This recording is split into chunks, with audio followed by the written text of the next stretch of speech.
ආයිබෝවන් කියලා පිළිගන්නවා අස්වැසුම ප්‍රතිලාබී ඔයාලා හැම දෙනෙක්වම සියලුම ප්‍රතිලාබීන්ට ඔන්න වැදගත්වන තොරතුරු කිහිපයක් අරගෙන ඇවිල්ලා තියෙනවා අප්‍රේල් මාසයේ අස්වැසුම දීමනාව සම්බන්ධයෙන්. ඉතින් ඔන්න අද දිනේ තමා 2026 මාර්තු 23 වෙනිදා. ඉතින් ඔන්න ඔයාලට අප්‍රේල් මාසයේ දීමනාව වැටෙන දිනය සම්බන්ධයෙන් තොරතුරු අරගෙන ඇවිල්ලා තියෙනවා.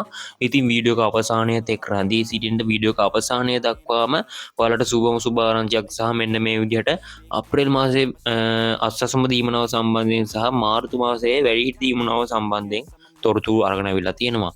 ඉතින් මෙන්න මේ වගේ තොරතුරු ඔයාලට මගහැරෙන්න පුළුවන් අපිත් එක්ක එකතුනේ නැති කෙනෙක් නම් ඒ හින්දා ඔයාලට පුළුවන් මේ වීඩියෝ එක පල්ලෙහා පේන subscribe කියන බටන් එක ක්ලික් කරලා ඒක ක්ලික් කරාට පස්සේ එන එහා පැත්තෙන් එන බෙල් බොත්තම ටච් කරලා පේන නාලිකාව subscribe කරලා එකතු වෙලා ඉන්න රැඳිලා ඉන්න අපිත් එක්ක ඔයාලා පළවෙනි අදියරේ දෙවන අදියරේ හැම කෙනෙක්වම.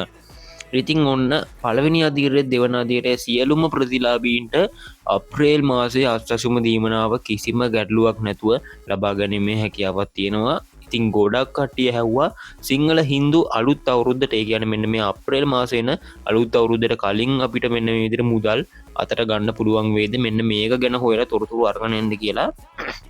ඉතින් ඇත්ත වශයෙන්ම කිව්වොත් එහෙම ඔයාලට සිංහල හින්දු අලුත් අවුරුද්දට කලින් මුදල් ලබා ගැනීමේ හැකියාවක් තියෙනවා. ඊට කලින් මම කතා කරනම් වැඩිහිටි දීමනාව සම්බන්ධයෙන් කතා කරොත් එහෙම මාර්තු මාසයේ වැඩිහිටි දීමනාව 26 වෙනිදා රජයේ සේවකයන්ගේ වැටුප් ගිණුම් වලට බැර වුණාට පස්සේ ඔයාලට ඊට පසුව බැංකු ගිණුම් වලට ඔයාලට ලැබෙයි. ඉතින් 26ත් 30ත් අතර මෙන්න මේ දවස් 4 ඇතුළත ඔයාලට වැටේ හරියටම ඩේට් එකක් කියන්න මෙන්න මේක ගස් කරන්න කැරන් කරන්න අමාරුයි. ඉතින් එහෙම තමයි වැඩිහිටි දීමනාව සම්බන්ධයෙන්. ඉතින් අප්‍රේල් මාසයේ අස්වැසුම දීමනාව මුදල් සම්බන්ධයෙන් කතා කරොත් එහෙම ඔයාලට 8 වෙනිදා 9 වෙනිදා 10 වෙනිදා වෙනකොට සිස්ටම් එකට වැටෙයි. ඉතින් ඒත් එක්කම සිස්ටම් එකේ දවස් එකමාරක් වගේ තිබිලා බැංකු ගිණුම් වලට මුදල් වැටෙනවා. ඒ කියන්නේ ඔයාලට අප්‍රේල් 12 වෙනිදා වගේ වෙනකොට මුදල් බැංකු ගිණුම් වලින් ලබා ගැනීමේ හැකියාවක් තියෙනවා. ඉතින් මේක පිළිබඳව තොරතුරු හොයලා වුණ අරගෙන අවිල්ලා තියෙනවා. ඉතින් මුලින්ම මතක් කරනවා මම අස්වැසුම ප්‍රතිලාභී මණ්ඩලයේ කවුරුත් නෙමෙයි සේවය කරන කවුරුත් නෙමෙයි මම මේ තොරතුරු හොයලා තමයි අරගෙන එන්නේ. එහෙනම් ඉතින් අපි තවත් වීඩියෝ එකකින් හමු වෙනතුරු ඔයගොල්ලන්ට සුබ දවසක් අපේ නාලිකාව subscribe කරලා දිගටම එකතුලා ඉන්න.